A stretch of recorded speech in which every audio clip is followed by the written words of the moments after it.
Good morning, good afternoon, good evening, good night. This is Tahis Love here, and I am here continuing with the series God's Women That Rule. And today I want to talk about another example of a godly woman that ruled, um, Queen Esther.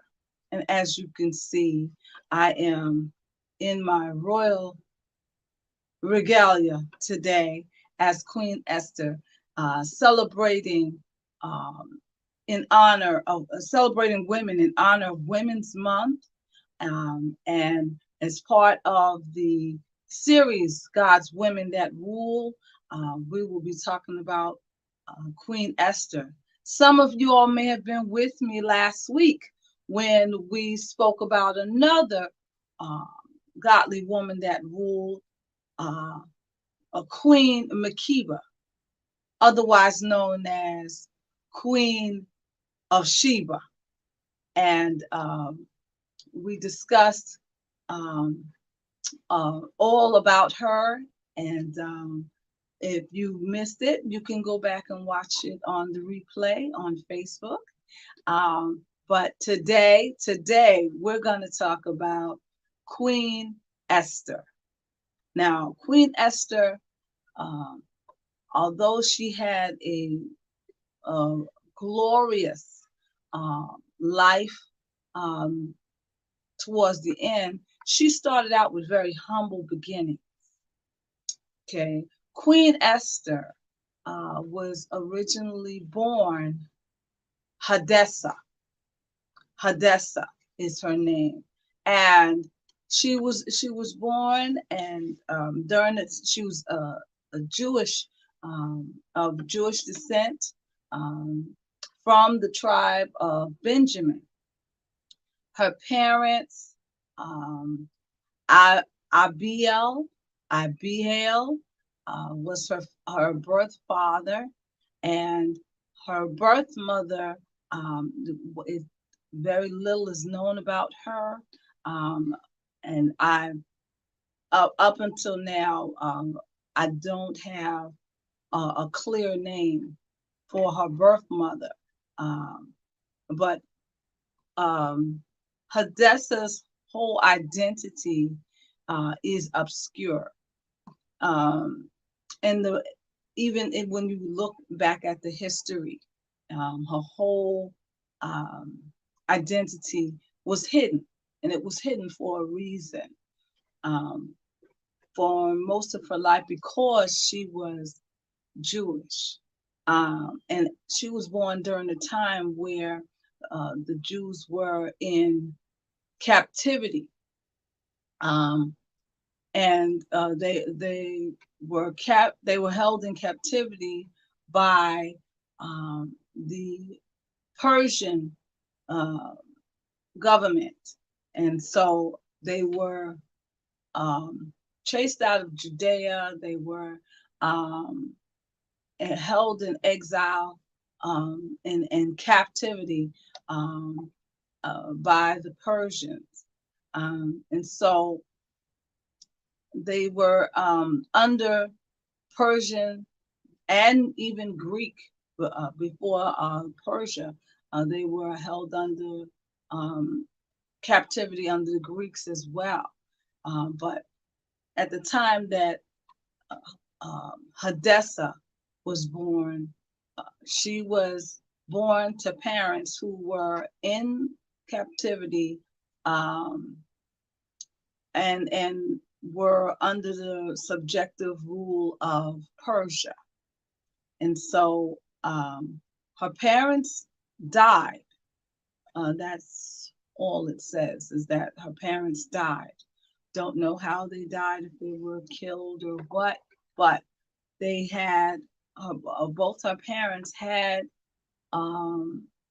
died, and her uncle, uh, Mordecai, he was there, and he decided that he would adopt her and raise her to be his own daughter. And so Mordecai was in her life for a very long time and from a very young age.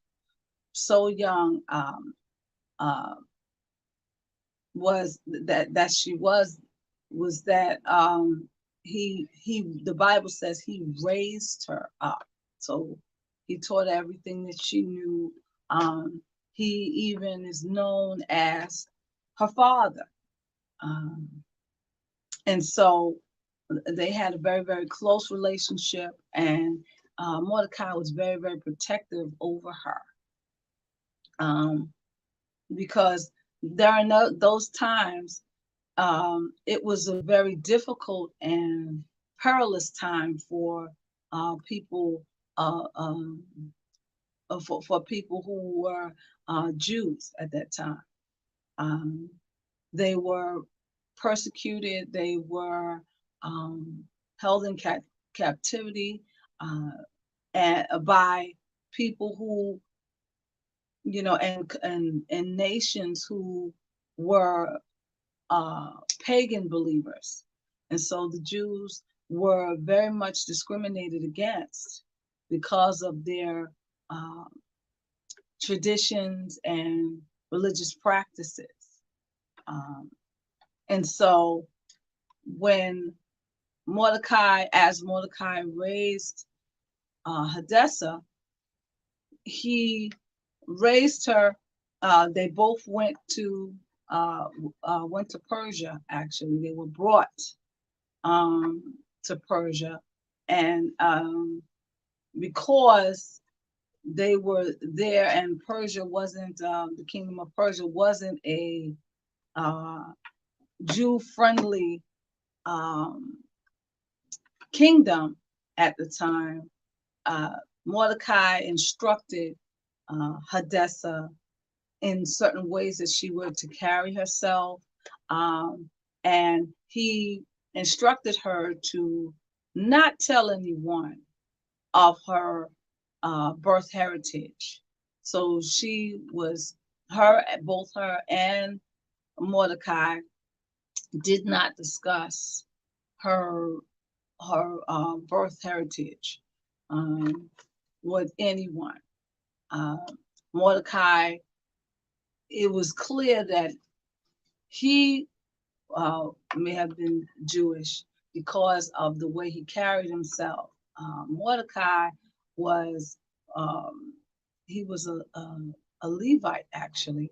Um, well, no, he was from the tribe of Benjamin, but he was very priestly in the way he carried himself and the way he would, just his presence was very, very priestly. So, um, but both Mordecai and Hadassah lived their lives in such a way that if no one asked, they didn't tell about their Jewish heritage. And so Mordecai, he after being brought to Persia, to Mordecai would hang out at by the palace gates and by the city gates, and he would be there day in and day out. Um, he sometimes would, ask for alms or handouts, from the noblemen that walked, in and out of the gate. Sometimes he would just be there because apparently by the gate was a place where Mordecai could kind of uh, keep up with current events. See, Mordecai, knowing that he's Jewish and that these were perilous times, Jews were being killed, they were being really treated badly. Uh, Mordecai wanted to know what were the political happenings about to um, transpire for the Jews. And so he used to hang out by the gate uh, of the uh, of the palace, and just kind of be within earshot of the conversations of noblemen and things of that nature. One day he was there and he overheard a conversation of uh, two noblemen that were supposed to be advisors to the king of Persia, the current king of Persia. His name, whose name was uh, Ahasuerus. Ahasuerus. Um, he was there and he overheard a conversation between two of um, the king's former advisors, and they were plotting to assassinate him. And when Mordecai heard about it, he um, sent message to the king so that the king would be aware. And uh, the king was able to deal with that situation and um, get a hold of those that were plotting against him, um, and he had them killed. And so, and the king was grateful for that bit of information, and he was grateful to Mordecai, but he just went on, and he wanted to acknowledge Mordecai for doing that, but I guess situations had occurred following that, and being that he was an active king, he just continued on um, resetting order and making sure that members of his advisory board were loyal and all of that. And so somewhere along the line, um, he um, didn't take time out to acknowledge Mordecai at that time. And so, but Mordecai continued to be right there at the gate, day in, day out, and listening in for conversations, and so that he could keep up with the current happenings that was going on in the palace, and the current um, edicts and things that the king was devising.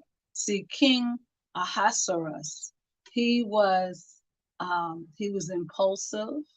He was um, he liked to celebrate and party. He had advisors, a host of advisors, but some of his advisors, as you um, can see, were not the best, and was for him, and were not as loyal to him as he would have liked them to be. But King Ahasuerus was very rich, and he liked having lavish banquets and lavish events, um, where there was a lot of drinking and a lot of celebrating.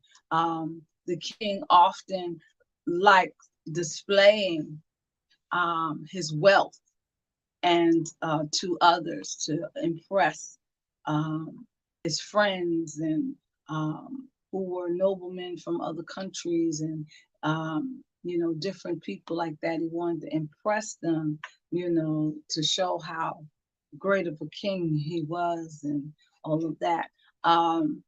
But even though he was a mighty king, had a mighty army and all of that, he wasn't the greatest personality wise. He was a womanizer as well. He had a large harem, um, plenty women, plenty women, um, and and he had his fill with women. Um, at the time, uh, he did have a queen. Her name was Vashti, and Vashti was his first queen, and she was very, very beautiful. And she was a dancer. And one day, the king Ahasuerus was having um, a long feast, a long celebratory um, feast and um, festival. The Bible says it was about 180 days long. 180 days, that's about roughly um, 6 months. Okay, could you imagine a party that went on for 6 months?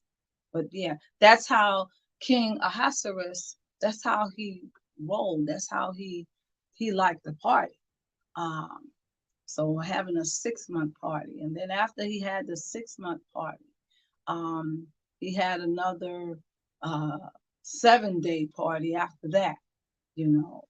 Where he just liked to party, party, party, and enjoy himself and drink and all of that. And at while he was at the party, towards the um, tail end of the 7 day party, um, he he wanted to he had the need for some more entertainment. um his friends, they had seen different displays of his wealth and everything, and he wanted to show them something more different. He wanted to entertain them further. um and so he asked his wife, Queen Vashti, to come and dance for his friends, um, that he wanted to impress. And even though she's a dancer, she's quite beautiful. Um, so it wasn't that she couldn't do it. Um, when he sent his eunuchs to her to let her know what the king's desire was, she told the eunuchs, "No, I'm not going. I'm not going out there." See, King Ahasuerus, he wanted her to dance a little bit differently this time. Um, he wanted her to dance naked and displaying all of her uh, beauty for all of his drunken friends to see and impress them. And she refused. When Vashti refused. Um, the Bible is not exactly clear um, in terms of why she refused exactly. Some commentaries say that she just felt like enough is enough. We're going to draw the line. It's one thing to dance; it's another thing to dance naked. Okay, she's like, I'm not that kind of girl. I'm the queen, and her refusal to dance before the king and his noblemen friends and everything, that infuriated King Ahasuerus. In fact, King Ahasuerus was not only infuriated at her refusal, but he was also embarrassed because here he is in front of his boys, and he's showing them all this lavish good time, and how he has uh wealth just just flowing, the best of everything. And here he has um the best woman, the most beautiful woman, as his queen.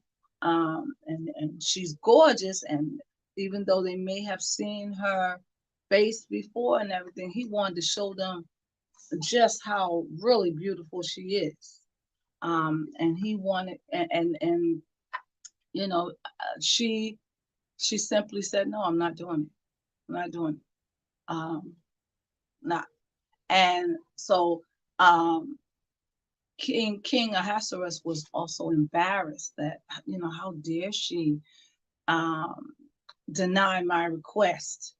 Don't she realize I am the king?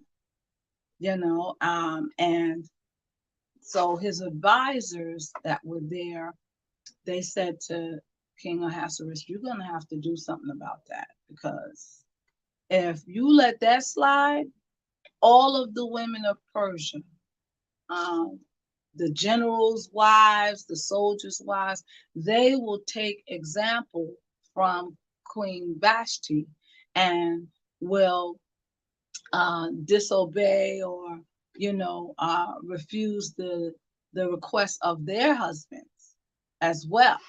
And so you really have to do something about that.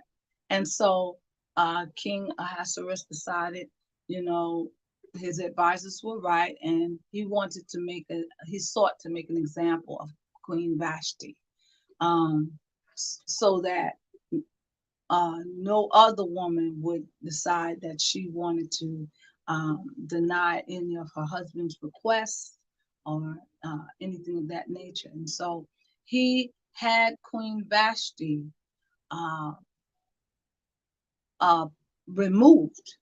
He punished her and then dethroned her, threw her out, told her she was no longer queen. That's it, get out.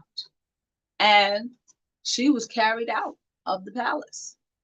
Um, and so, having done that, now the king, he had to figure out what he had to do to get another queen. Now, the king had a harem. So he had, a harem full of women that he had full access to. That harem was filled with different wives, concubines. So he had women, and he liked being around very beautiful women, So, but he had women. But even though he had women, he wanted to have a queen, someone that would rule um, beside him, um, someone that he can call queen, and that he can display. And so he talked with his advisors to find out, okay, what I need to do to get I need a new queen. I need a new queen, or at least I need someone new to add to my harem, And so his advisors told him, "Oh well, have a banquet, have another banquet where you send out the eunuchs to go and gather up all the eligible, young, beautiful women in the kingdom, and have them each be brought before you, and then you decide, you pick which one you want to be as king, queen." And so he thought that was a good idea. And so he's like, okay, go ahead. Yeah, set that into motion. And so that was set into motion. Um, and so women from all over the kingdom were that were eligible, were single women that were young and beautiful, and they were brought to the king's court and prepared, you know, to be before the king. Now, this preparation process, it was a long process. It was a long process, and it took a whole year, the whole process for each woman to be prepared to come before the king.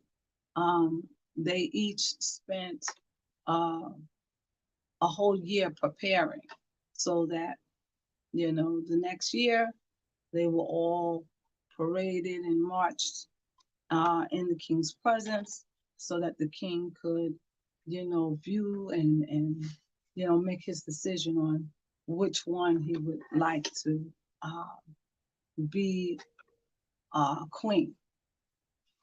And so Um, these women were going through their beautification process, and uh, Hadassah, whose name was changed to Esther, Mordecai uh, had, told her to change her name to Esther so that uh, her identity, her Jewish identity, was further hidden. Okay, so Hadassah, otherwise known as Esther, she was a young lady at this time, and she was actually reports say that she was what we would call a teenager. She was in her um, tweens, um, well, maybe early teen, when she uh, got was asked to um, appear before the king, um, and to be in the running as a candidate or queen. And uh, Esther, as she's known uh, now, she was young. She was a pretty young lady. Um, she was Jewish, and but she lived her life uh, amongst the Persians. She lived her life real subtly, real calmly. She practiced her Jewish traditions and everything really on the down low, as did Mordecai as well. And so most people did not know about her Jewish heritage. They just thought she was Esther, and she was, amongst the citizens of um, the kingdom of Persia, and they treated her as such. And so she was uh, grabbed, well, yeah, she was taken to um, to the king's court so that she too can prepare to appear before the king. Now, and so she did that. But when she went to the king's court, so did her uncle Mordecai, excuse me. Her uncle Mordecai, he was very protective over her. He was very watchful. So he made sure that he was there and not too far from her to make sure that she was protected and that she wasn't harshly treated. Also, he wanted to make sure that her identity was not discovered. And so he was always near her. And so she went on through the beautification process, and she had to take many, many baths and incense and um, clothing. Hair had to get done. She had to eat right, and make sure that her skin glowed a certain kind of way, and that she looked beautiful. According to the book of Esther, chapter 2, verse 7, the Bible says that she was very beautiful and had a really nice figure. Um, and so she was there amongst all of these women that were brought um, to the king's court to soon appear before the king. Now, the time had come where this huge banquet um, was set into place, and these women, one by one, were marched into the presence of the king so that he can, view and um, view their beauty and decide, you know, which one is going to be queen. Now, the king, he's used to being around beautiful women. The king, he's very well known. for being around beautiful women, surrounding himself with beautiful women. And so the king knows beauty. Um, like I said, he's not new to being around beautiful women. He in his harem had many beautiful women already. You know, the queen that he got rid of, she was a very beautiful woman herself. And so, as the king is viewing all these women, you know, he's searching. You know, he's looking for the one that had that thing, uh, something that would make her stand out.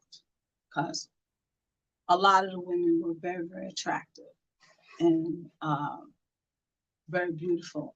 Um, but when he laid eyes on Esther, the Lord said that he he was captured. He was just captured by her beauty. Um, and it was something about Esther that stood out from all the other women. Not only was she beautiful, but it was just something else, you know, that heightened or accentuated her beauty.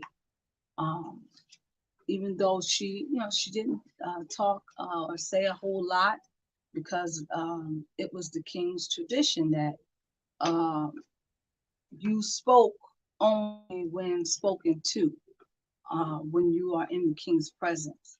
Not everybody could just run up on the king and get before the king. You had to make an appointment, and the king had to be willing to grant you uh, his attention, or the grant you the time to be in his presence. He was a very busy man, you know, with all the partying and, you know, running a kingdom and keeping up with his harem and all of that and impressing his friends. He was very busy. So his time was limited, and he only wanted to be certain people to be in his presence, you know, people that, you know, made him feel good. Okay. And so, but he took the time out to interview all of these women. And when he got to Esther, uh, something about Esther, uh, really caught his eye. Made She stood out um, so much differently than the other women. And so the king Ahasuerus, he selected uh, Esther. He selected Esther to be his queen. And so Esther now becomes queen. And so um, she joins, you know, she then moves uh, to be a part of the king's harem.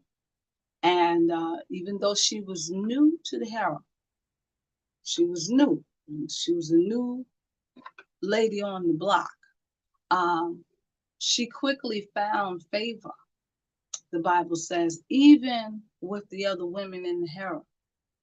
She found favor with the servants in the king's court. She found favor with everyone that laid eyes on her. And, you know, it was many people just liked her the moment they saw her. They liked the fact she was pretty. You know, she was quite beautiful, had a nice body, the Bible even says, you know, but even amongst a whole bunch of women that were outstandingly beautiful and had nice figures and everything, it was something else about Queen Esther that stood out amongst women. And that thing that stood out was her character and the way she carried herself. Now, uh, now Queen Esther, she had a certain way about herself, um, that that caused people to be drawn to her.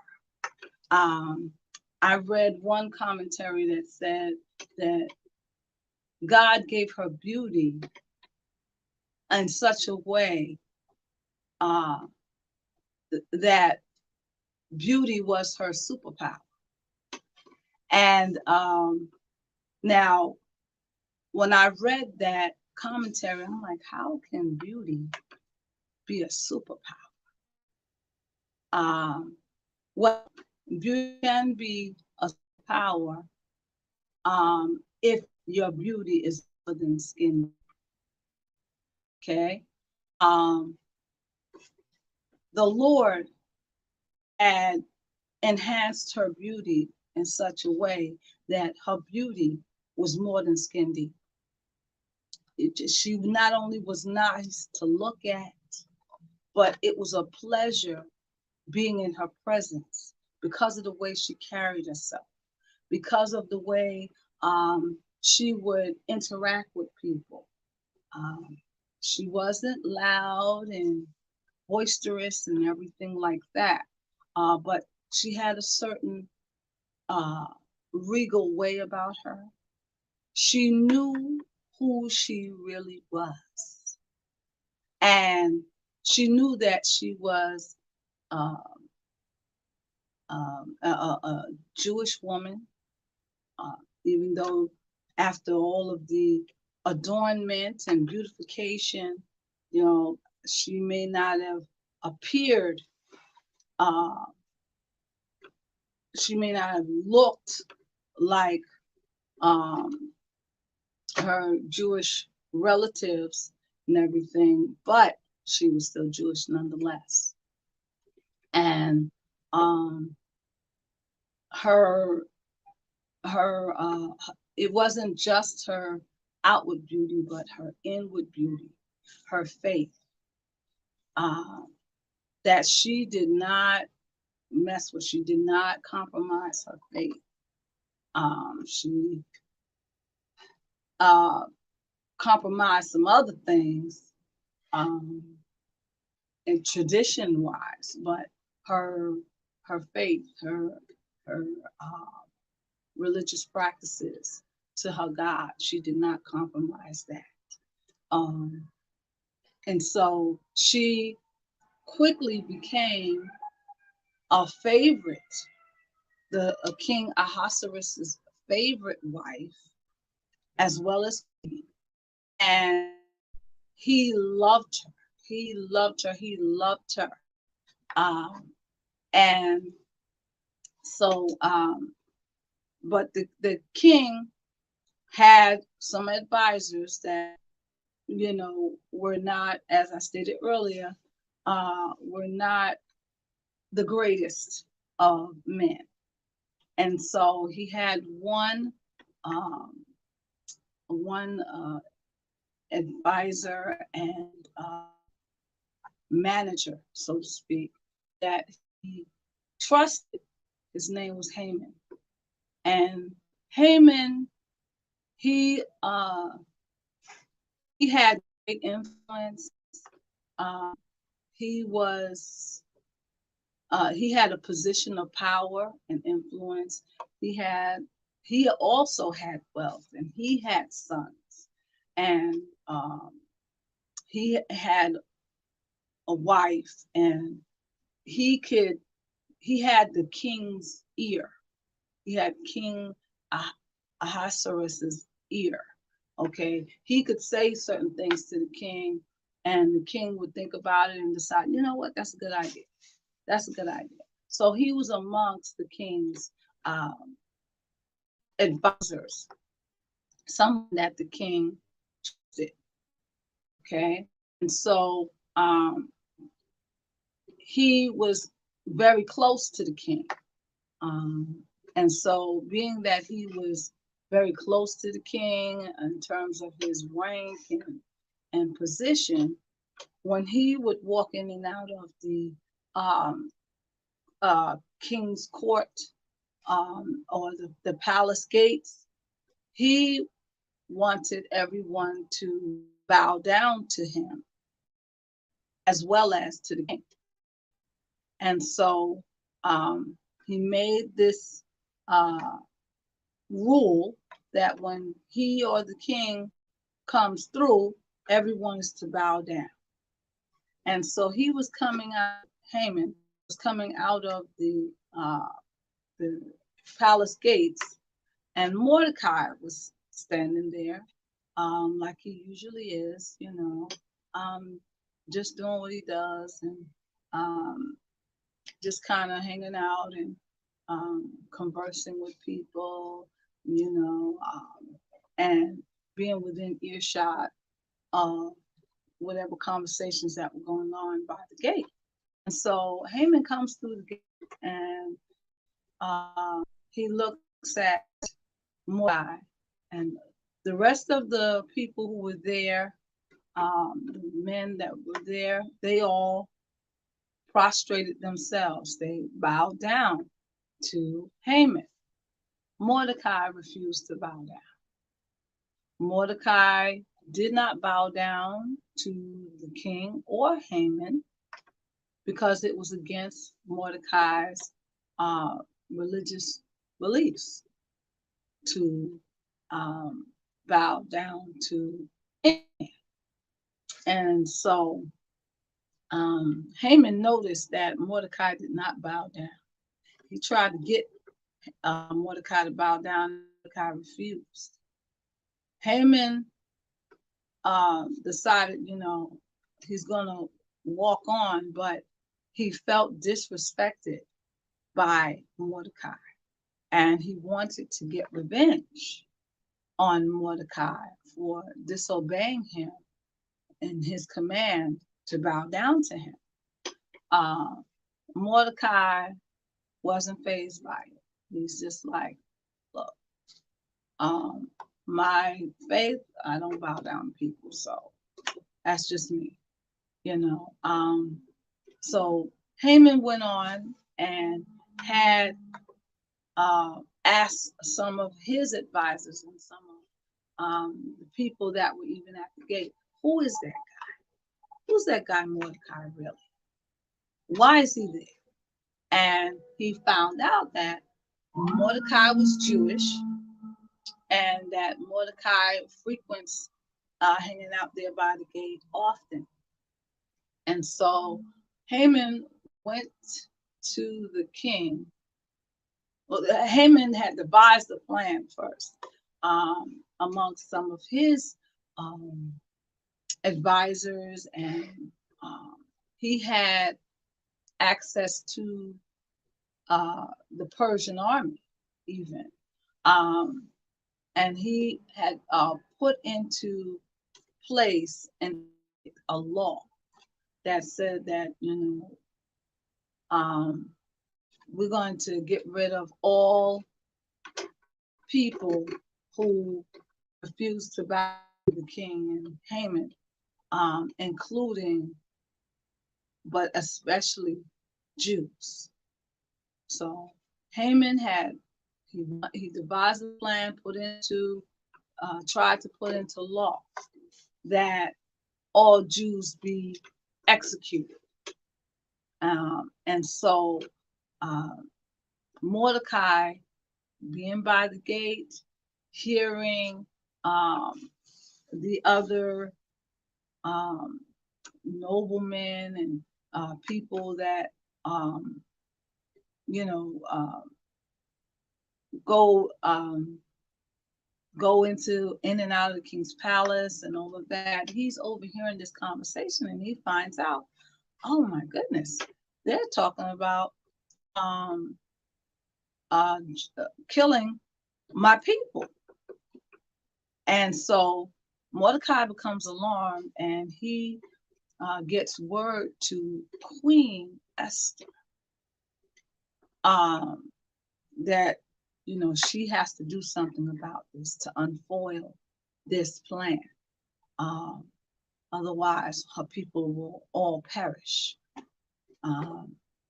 And so Mordecai lets Esther know this plan, this evil plan that Haman devises. And um, Haman proceeds to tell the king Ahasuerus, uh, he gets ready to tell the king what he plans on doing, and the king was like, you know, um, he tells the king, and the king was like, sounds like a good idea. Okay, so be it, you know, do it, no problem. The king not knowing that his very queen was Jewish. And so um, before the uh, execution of that plan to exterminate the Jews from the Persian kingdom, um, the king Ahasuerus decides, he wants to have, another banquet, um, uh, another party, and so they have their party and everything, and um, as he's there enjoying himself at the party and all of that, um, Queen Esther, she's, on looking and everything, and uh, she makes a request to appear before the king. She can't just run up to him, even though he was her husband, even though she was queen. She couldn't just run up to him and, say anything to him. She had to wait until he granted her request to be in his presence. And so Queen Esther waited, and he's there, he's partying and everything, and so she gets word to the king that she wants to see him.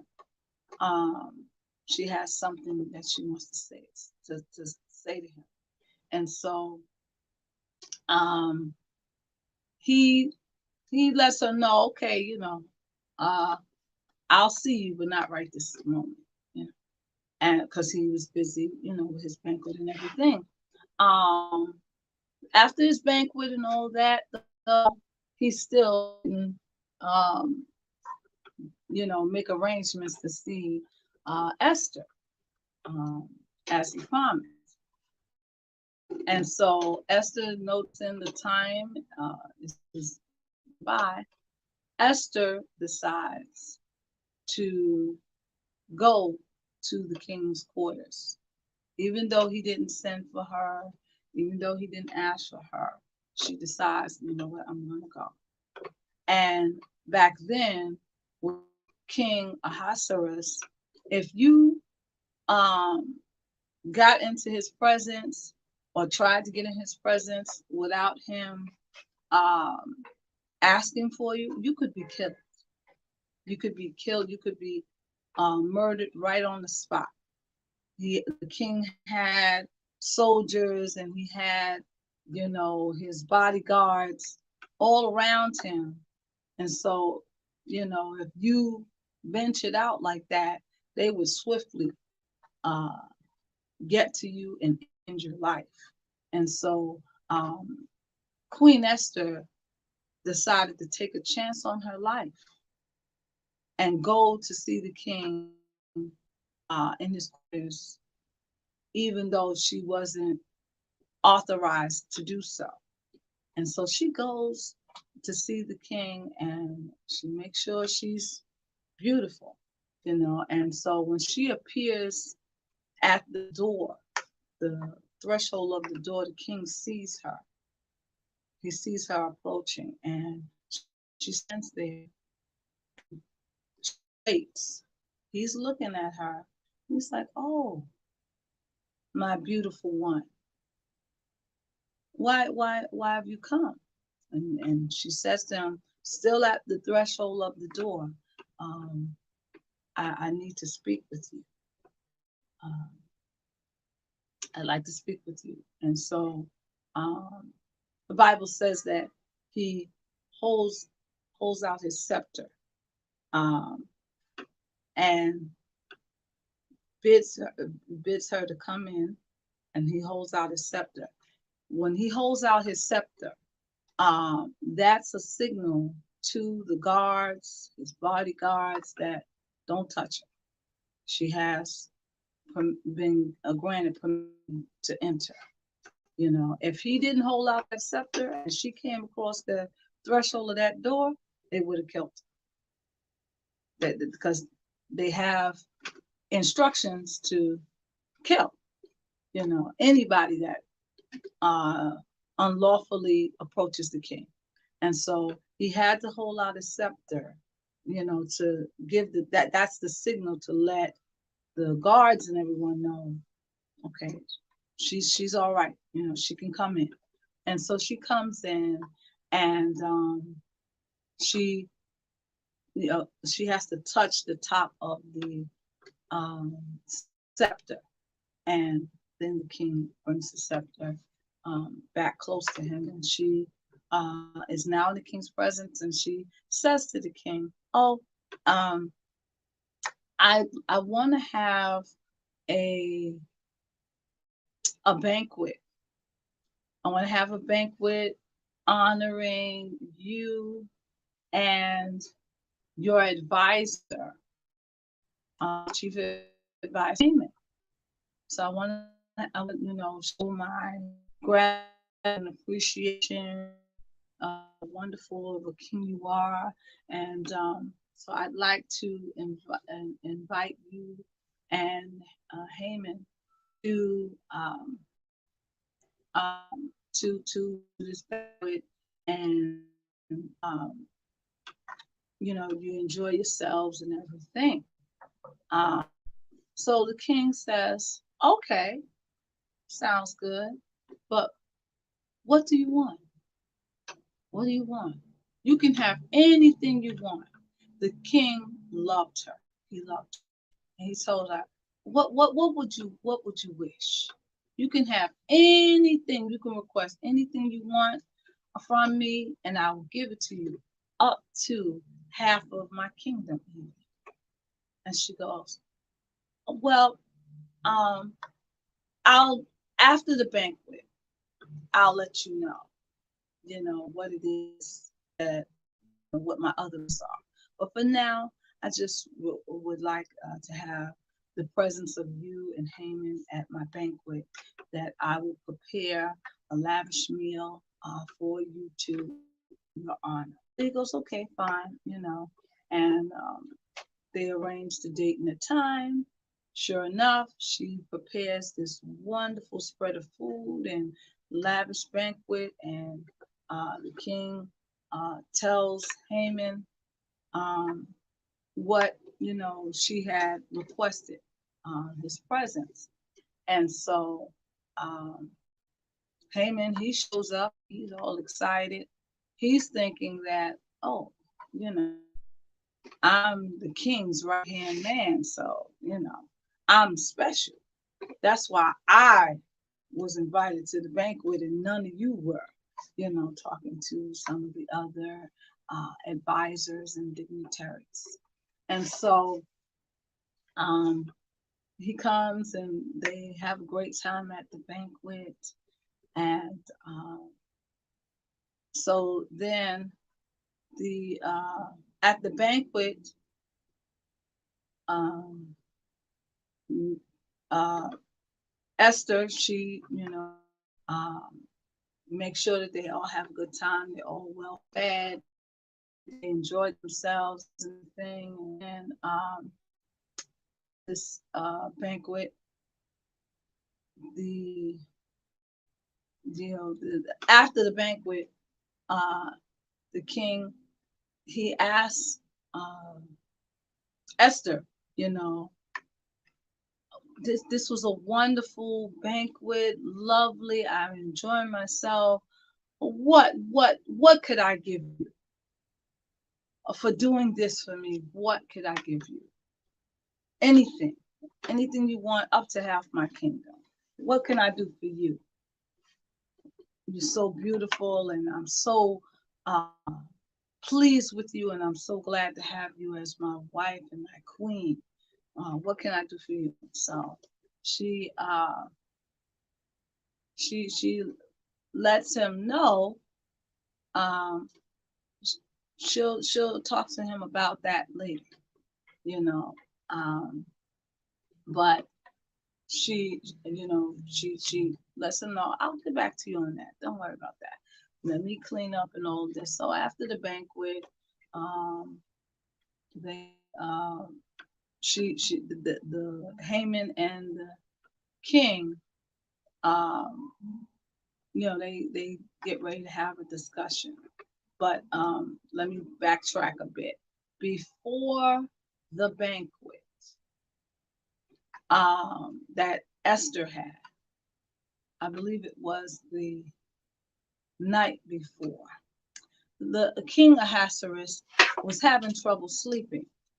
I don't know if he was excited about the banquet the next day or what it was, but he was having trouble falling asleep.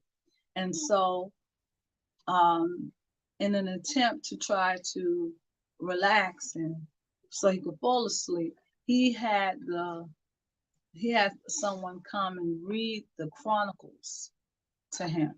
The Chronicles are a record of all of the things that happened in the king's life during his reign.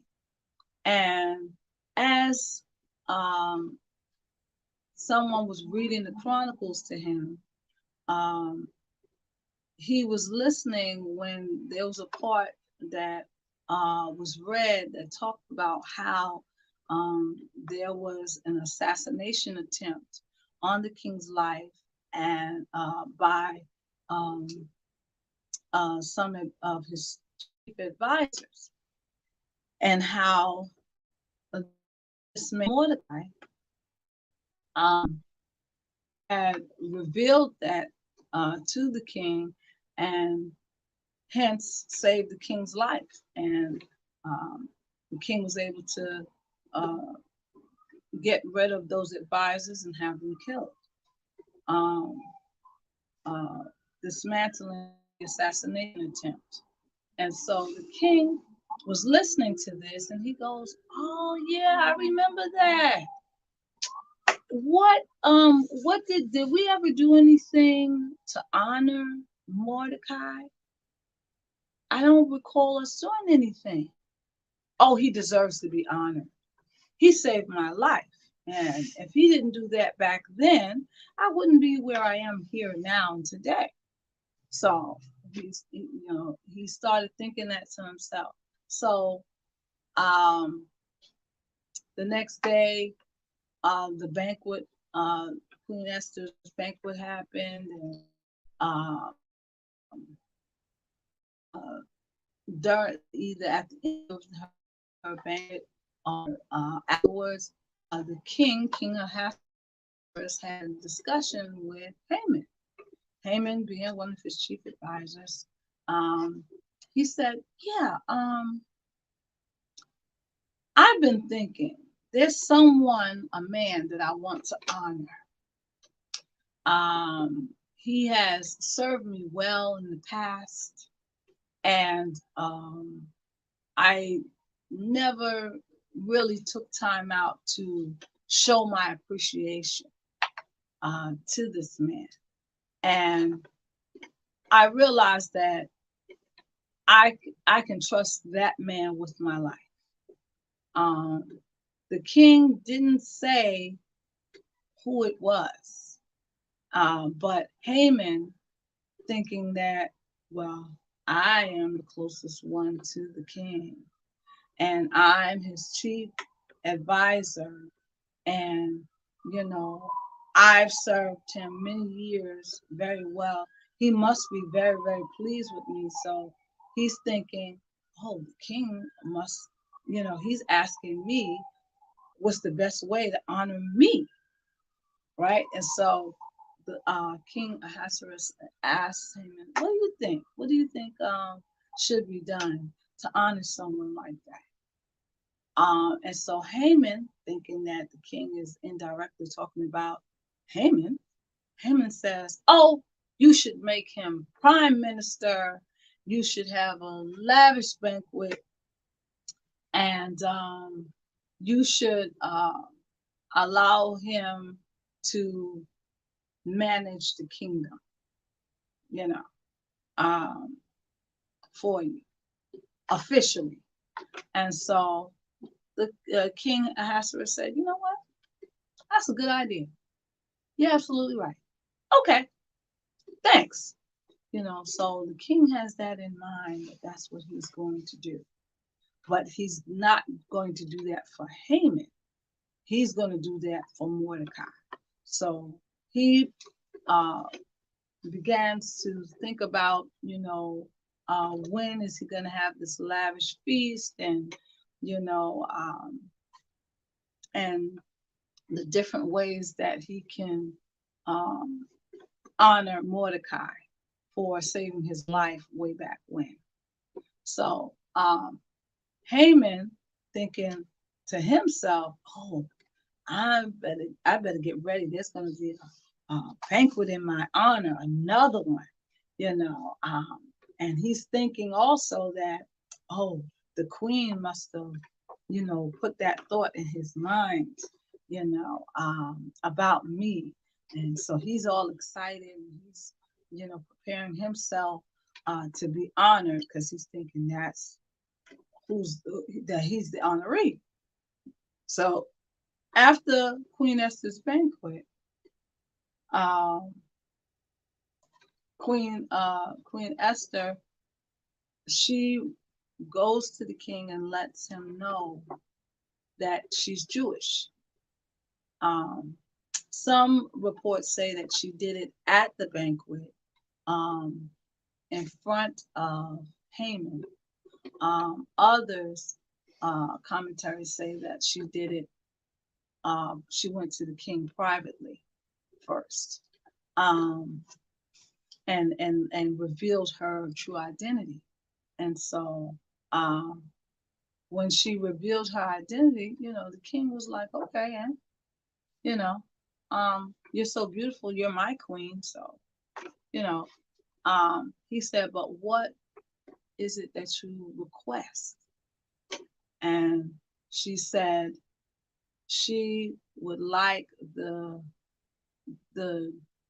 Jews to be in a position where they can defend themselves, because there's been a plot um, set into place of where Persian soldiers are going to um, have war um, and attempt to kill all of the Jews. And so, in fact, the war had already started in a certain part of in Susa, which is which is the capital of the Persian Empire. War had already broke out, and the Jews were fighting, and um, uh, they were fighting for their lives and everything. And so the king, he didn't know. Um, he didn't know that the war had already started, and that the extermination process was, had already jumped off. And so he goes, well, who would want to kill off the people of the queen? Who would want to do that? He granted uh, Queen Esther her request to uh, allow the Jews to defend themselves um, against those soldiers that were sent there to try to kill them all. And so um, the Jewish army had defeated the soldiers in Susa, and so and they were still fighting um, in other parts. And so once they had defeated the soldiers in Susa, the Queen Esther, went to her husband, King Ahasuerus, and he wanted to know who would devise such a plan, and how come it wasn't brought to my attention. And uh, Queen Esther said, she said, yeah, it's one of your chief advisors that devised this plan. He said, well, that person should be put to death. She said, well, that person is Haman. Not only um, did he devise a plan to kill all the Jews, but he also devised a plan to have Mordecai killed. Um, and King, and she revealed that Mordecai was a Jew as well, and that they were, that he was a Jew. Um, and the king, he didn't want Mordecai to be killed because he's about to honor him. That man saved his life. So he's like, oh no, we're gonna stop that, and we're going to, uh, shut down that edict, that law, and we're going to have uh, Haman killed because obviously he's a very evil man and he's not a good and faithful advisor. And so then Queen Esther was like, okay, and the King Ahasuerus sent out people to go and look for and capture Haman. Um, and Haman had ordered some soldiers to behead Mordecai and put his head on some spokes at the top of the gate, to display, you know, uh, uh, in him for his crime of being a Jew, um, along with killing all the other Jews. And so the King Ahasuerus, he um, shut down that command and um, was able to um, protect Mordecai, and then he got Haman, and Haman was killed, and Haman's head was put on display um, for the evil things that he was doing. But the king, he when Haman the king sent for Haman and told him to come. Haman comes to the palace acting like nothing happened. And while Haman was um, preparing, waiting for the king to be in his presence at the palace, somehow Queen Esther was there in the room, and Haman, he slipped and fell or something, the reports say. And where he fell, he fell on the couch that was very near to where Queen Esther was sitting. And the way he fell like almost on her. So when the king, Ahasuerus, walks in the room, he sees Haman sprawled out, like nearly on top of Queen Esther. So Ahasuerus is like, wait, not only do you, devise an evil plan against people in my kingdom, but you dare to try to abuse my wife in my quarters in front of me? Like, are you kidding me? And the king called for the guards so that the guards could take Haman out and execute him, and that's what they did. And then after that, they scheduled the banquet that honored Mordecai and Mordecai was officially made the prime minister of the kingdom of Persia. Um, and he was amongst King Ahasuerus's advisors. Um, Queen Esther, she was uh, even more highly regarded than ever because now she was regarded and um, praised for saving her people, the Jews that were held in captivity in Persia. And so the thing that I wanted to say about Queen Esther, she was beautiful. She was, but she wasn't just beautiful. Uh, Her beauty wasn't just skin deep. She had a presence. She had a character. Her character was also beautiful in the way that she carried herself, the way that she spoke, the way that she thought. She was compassionate for others, everybody. And so God was able uh, to bless her even in during her reign as queen.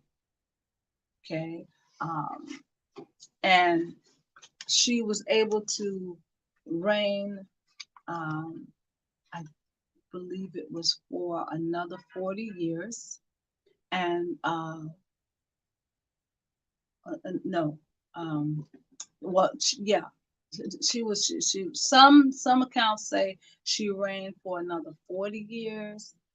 Other accounts said that she did not because King Ahasuerus was assassinated um, by some other members um, of the royal advisory board and King's cabinet.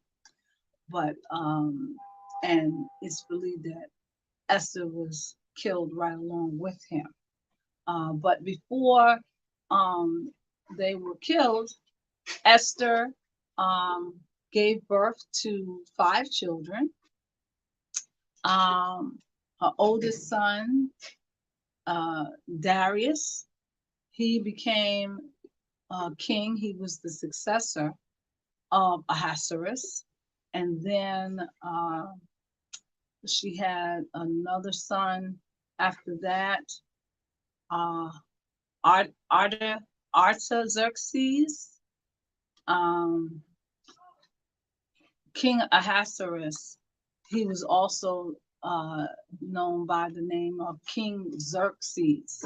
That was the Greek form of his name. Um, Greeks called him Xerxes, but the Bible refers to him as Ahasuerus. Um, and so she, Esther, and uh, King Ahasuerus, they had 5 children altogether. They had 3 boys and 2 girls. Um, Darius was the oldest. Um, uh, Artaxerxes was the second oldest boy, and then there was Arta Artemistus. Artemistus. He was the youngest son, and then she had 2 daughters. Um, and their names. Um, I, I can't remember the 2 daughters' names, but she had 2 daughters. Um, and so Darius, he succeeded his father um, and became king after his father was assassinated and murdered. And King Darius um, further removed all of the uh, cultural restrictions and bans amongst that were placed on the Jewish people while they lived in Persia. King Darius even um, saw fit to lift lift the ban against the Jewish people across the entire Persian kingdom, so that the Jews, if they wanted to, they could return to Judea. Many of them did, but many of them chose to remain in Persia um, under the rule of King Darius, Esther's oldest son. Okay, so and then King Darius got assassinated by uh, some of the advisors of his younger brother, um, Ar, Artaxerxes, and then Artaxerxes um, ruled for a short spell, and then he got assassinated um, by some advisors that were, well, the same advisors that um, advised for King Darius, and then King Artaxerxes. Um, and those same advisors had um, assassinated Artaxerxes, leaving King Artemistes,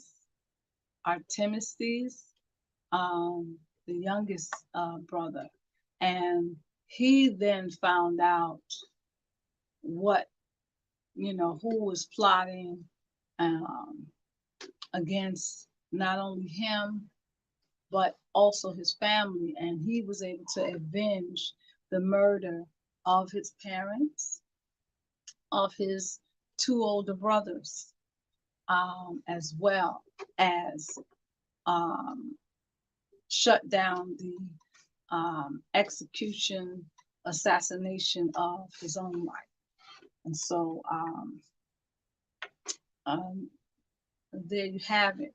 But the thing I wanted to say most about Queen Esther and how the Lord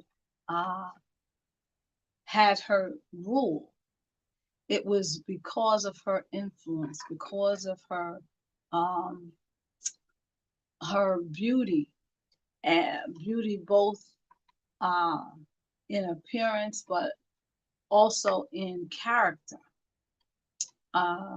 She was able to utilize her queenly influence and save the people of Judea, God's people, and prevent them from being executed and exterminated. Um, and so she will um, forever be noted for her work with that. But the thing that I liked about Queen Esther is that from even back when she was Hadassah and she was a young girl, an orphan,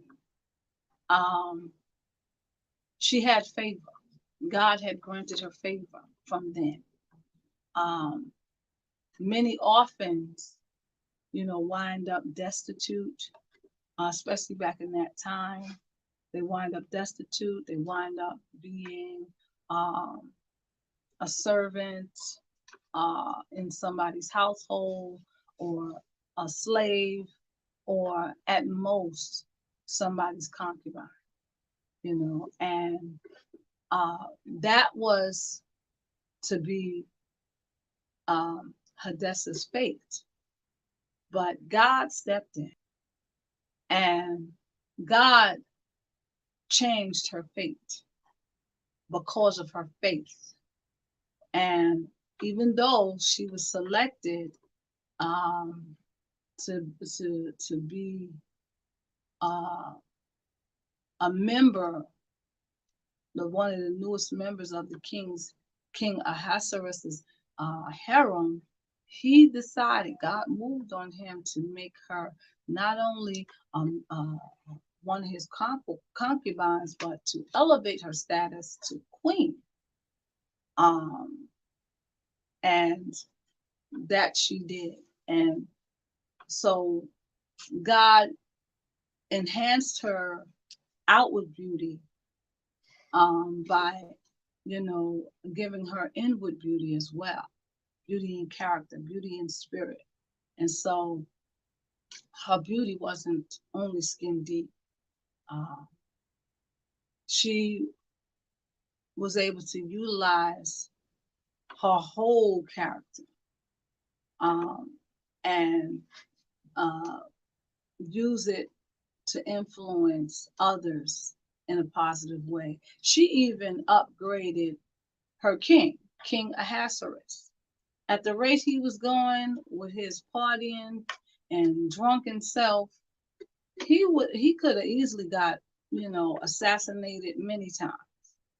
But because Queen Esther had favor even amongst the people in the king's court, those who may have wanted to kill him decided, you know what, I like his wife, so I'm gonna back up from him. Those times when the king may have said something because he rash or hurtful to someone within his court or amongst his advisors, they kind of was slow to anger because of the king, because of the Queen Esther.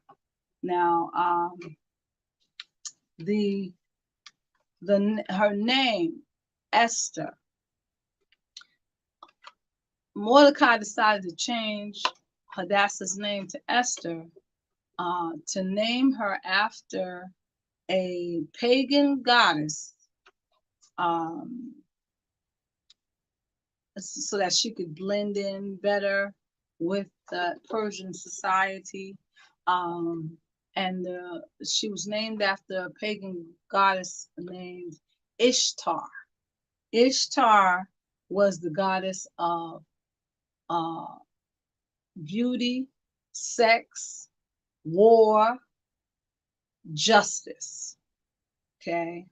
Um, and so that was the name that he selected for Hadassah.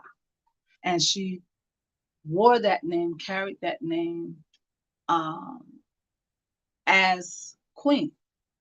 Okay.